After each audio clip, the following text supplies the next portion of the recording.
Hi hello friends, ಎಲ್ಲರಿಗೂ ನಮಸ್ಕಾರ. ಅಡುಗೆ ಮನೆ ಚಾನಲ್ಗೆ ಸ್ವಾಗತ.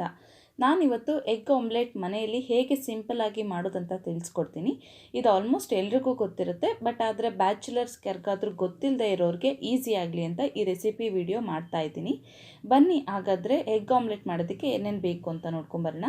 4 ನಾನಿಲ್ಲಿ ಮೊಟ್ಟೆ ತೊಗೊಂಡಿದ್ದೀನಿ, ಮತ್ತು 2 ಚಿಕ್ಕ ಸೈಜ್ ಈರುಳ್ಳಿನ ಈ ರೀತಿ ಕಟ್ ಮಾಡಿ ಇಟ್ಕೊಂಡಿದ್ದೀನಿ.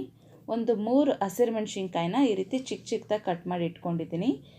ಮತ್ತು ಒಂದು ಸ್ವಲ್ಪ ಕೊತ್ತಂಬರಿ ಸೊಪ್ಪು ತೊಗೊಂಡಿದ್ದೀನಿ. ಮತ್ತು ಒಂಚೂರು ರುಚಿಗೆ ತಕ್ಕಷ್ಟು ಉಪ್ಪು, ಮತ್ತು ಒಂದು ಅರ್ಧ ಟೇಬಲ್ ಸ್ಪೂನ್ ಆಗೋಷ್ಟು ಖಾರದ ಪುಡಿ. ಇದು ಪೂರ್ತಿ ಹಾಕೊಳಂಗಿಲ್ಲ, ಒಂದು ಸ್ವಲ್ಪ ಹಾಕೋಬೇಕು. ಮತ್ತು ಮಾಡೋದಕ್ಕೆ ಎಣ್ಣೆ ಬೇಕಲ್ವ, ಎಣ್ಣೆ ತೊಗೊಂಡಿದ್ದೀನಿ. ಈಗ ಮೊದಲಿಗೆ ನಾನು ಒಂದು ಬಟ್ಲಿಗೆ 2 ಎಗ್ನ ನೀಟಾಗಿ ಕಟ್ ಮಾಡಿ ಈ ರೀತಿ ಹಾಕ್ಕೊಂಡಿದ್ದೆ. ಇದಕ್ಕೆ ನಾನಿವಾಗ ಈರುಳ್ಳಿ ತೊಗೊಂಡಿದ್ದೆ ಅಲ್ವ, 2 ಚಿಕ್ಕ ಸೈಜ್ ಈರುಳ್ಳಿಲಿ ಏನು ನಾನು ತೊಗೊಂಡಿದ್ದೆ ಕಟ್ ಮಾಡಿ ಇಟ್ಕೊಂಡಿದ್ದೆ, ಆ ಈರುಳ್ಳಿಲಿ ಅರ್ಧ ಈರುಳ್ಳಿ ಹಾಕ್ಕೊಳ್ತಾ ಇದ್ದೀನಿ. ನಾನಿಲ್ಲಿ ಡಬಲ್ ಎಗ್ ಆಮ್ಲೆಟ್ ಮಾಡ್ತಾ ಇರೋದು. 4 ತೊಗೊಂಡಿರೋದ್ರಿಂದ 2 ಆಮ್ಲೆಟ್ ಆಗುತ್ತೆ. ನೋಡಿ, ಹಸಿರು ಮೆಣಸಿನ್ಕಾಯಿನೂ ಅಷ್ಟೇ ನಾವೇನು ಕ್ವಾಂಟಿಟಿ ನಾನು ನಿಮಗೆ ಮುಂಚೆ ತೋರಿಸ್ದೆ ಅದರಲ್ಲೆಲ್ಲ ಆಫ್ ಹಾಕ್ಕೊಳ್ತಾ ಇದ್ದೀನಿ ಒಂದು ಸಲ ಮಾಡೋದಕ್ಕೆ.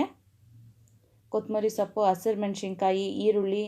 ಇದಕ್ಕೆ ನೀವು ಬೇಕಿದ್ದರೆ ಮಸಾಲ, ಗರಂ ಮಸಾಲ ಈ ರೀತಿ ಎಲ್ಲ ಹಾಕ್ಕೊಂಡು ಮಾಡ್ಕೋಬೋದು, ಅದು ಮಸಾಲ ಆಮ್ಲೆಟ್ ಆಗುತ್ತೆ. ಇದು ಜಸ್ಟ್ ಈರುಳ್ಳಿ ಆಮ್ಲೆಟು. ನೋಡಿ, ಉಪ್ಪು ಒಂದು ಸ್ವಲ್ಪ ನೋಡ್ಕೊಂಡು ಈ ಟೈಮಲ್ಲಿ ಸ್ವಲ್ಪ ಕಡಿಮೆನೇ ಹಾಕ್ಕೊಂಡಿರಿ, ಯಾಕಂದರೆ ಆಮ್ಲೆಟ್ಗೆ ಸ್ವಲ್ಪ ಉಪ್ಪು ಜಾಸ್ತಿ ಆದರೆ ತಿನ್ನೋದಕ್ಕಾಗಲ್ಲ. ಸ್ವಲ್ಪ ಉಪ್ಪು ಕಡಿಮೆನೇ ಇದ್ದರೆ ಬೇಕಿದ್ದರೆ ನಾವು ಲಾಸ್ಟಿಗೆ ಉದುರಿಸ್ಕೊಂಡು ತಿನ್ಬೋದು. ಇದಕ್ಕೆ ಒಂದು ಸ್ವಲ್ಪ ಖಾರದ ಪುಡಿ ಕೂಡ ಸೇರಿಸ್ಕೊಂಡು, ಈಗ ಉಪ್ಪು ಖಾರದ ಪುಡಿ ಸೇರಿಸ್ಕೊಂಡು ನಾನು ಇವಾಗ ಇದನ್ನು ನೀಟಾಗಿ ಮಿಕ್ಸ್ ಮಾಡ್ಕೊತೀನಿ.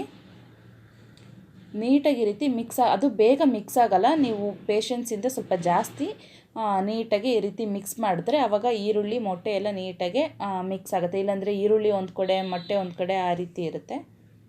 ನೋಡಿ, ಈ ರೀತಿ ನಿಧಾನಕ್ಕೆ ನೀಟಾಗಿ ಮಿಕ್ಸ್ ಮಾಡಿ, ಉಪ್ಪು ಖಾರದ ಪುಡಿ ಎಲ್ಲ ನೀಟಾಗಿ ಎಲ್ಲ ಕಡೆಗೂ ಹೋಗೋ ರೀತಿ ಈ ರೀತಿ ಮಿಕ್ಸ್ ಮಾಡ್ಕೊಂಡಿದ್ದು ಆದಮೇಲೆ ನೀವು ಒಂದು ಹಂಚನ್ನು ಇಟ್ಕೊಂಡ್ಬಿಟ್ಟು ಇದಕ್ಕೆ ಒಂದು ಸ್ವಲ್ಪ ಆಯಿಲ್ನ ಅಪ್ಲೈ ಮಾಡ್ಕೊತಾ ಇದ್ದೀನಿ. ನೋಡಿ, ನಾನು ಈ ರೀತಿ ಒಂದು ಸ್ವಲ್ಪ ಆಯಿಲ್ನ ಅಪ್ಲೈ ಮಾಡ್ಕೊಳೋದ್ರಿಂದ ನಾವು ಆಮ್ಲೆಟ್ ಹಾಕಿದ್ರೆ ಅದು ನಮಗೆ ನೆಕ್ಸ್ಟ್ ಉಲ್ಟಾ ಮಾಡಿ ಹಾಕಬೇಕಾದ್ರೆ ನೀಟಾಗಿ ಎದ್ದೊಳ್ಳಿ ಅಂತ ಆಯಿಲ್ ಹಾಕ್ಕೊಳೋದು.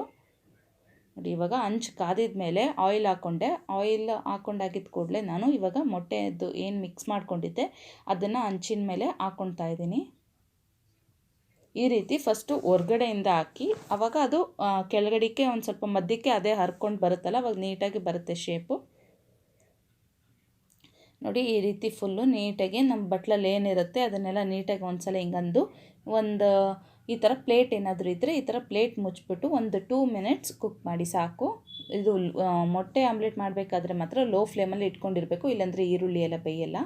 ನೋಡಿ, 2 ಮಿನಿಟ್ಸ್ ಆದಮೇಲೆ ನಾನು ಅದನ್ನು ಪ್ಲೇಟ್ ತೆಗೆದುಬಿಟ್ಟು ಇವಾಗ ಎತ್ತುತ್ತಾ ಇದ್ದೀನಿ. ಎಷ್ಟು ನೀಟಾಗಿ ಎದ್ದೊಳ್ತಾ ಇದೆ ಎಣ್ಣೆ ಹಾಕಿರೋದ್ರಿಂದ ಹಂಚಿಗೆ.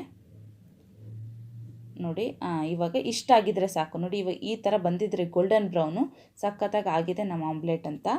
ನೀಟಾಗಿ ಉಲ್ಟನೂ ಮಾಡಿ ಒಂದು ಸ್ವಲ್ಪ ಹೊತ್ತು ಆ ಥರ ಬಿಟ್ಟರೆ ಈ ರೀತಿ ನೋಡಿ, ಉಲ್ಟನೂ ಈ ರೀತಿ ಹಿಂಗೆ ಆಗಿರಬೇಕು. ಆವಾಗ ನಮ್ಮ ಆಮ್ಲೆಟ್ಟು ಸಖತ್ತಾಗಿ ಟೇಸ್ಟಿಯಾಗಿ ಬರುತ್ತೆ. ನೋಡಿದ್ರಿ ಅಲ್ವಾ ಫ್ರೆಂಡ್ಸ್, ಆಮ್ಲೆಟ್ ಮಾಡೋದು ಎಷ್ಟು ಈಸಿ ಅಂತ. ಈ ವಿಡಿಯೋ ಇಷ್ಟ ಆಗಿದ್ದಲ್ಲಿ ದಯವಿಟ್ಟು ಈ ವಿಡಿಯೋಗೆ ಲೈಕ್ ಮಾಡಿ, ಶೇರ್ ಮಾಡಿ, ಕಮೆಂಟ್ ಮಾಡಿ ಅಂತ ಹೇಳ್ತಾ, ಯಾರೆಲ್ಲ ನನ್ನ ಚಾನಲ್ಗೆ ಸಬ್ಸ್ಕ್ರೈಬ್ ಮಾಡ್ಕೊಂಡೆ ವೀಡಿಯೋಸ್ ನೋಡ್ತಾ ಇದ್ದಾರಲ್ಲ ಅವರೆಲ್ಲ ದಯವಿಟ್ಟು ಹೋಗಿ ನನ್ನ ಚಾನಲ್ಗೆ ಸಬ್ಸ್ಕ್ರೈಬ್ ಮಾಡ್ಕೊಳ್ಳಿ ಅಂತ ಹೇಳ್ತಾ, ಥ್ಯಾಂಕ್ ಯು ಫಾರ್ ವಾಚಿಂಗ್.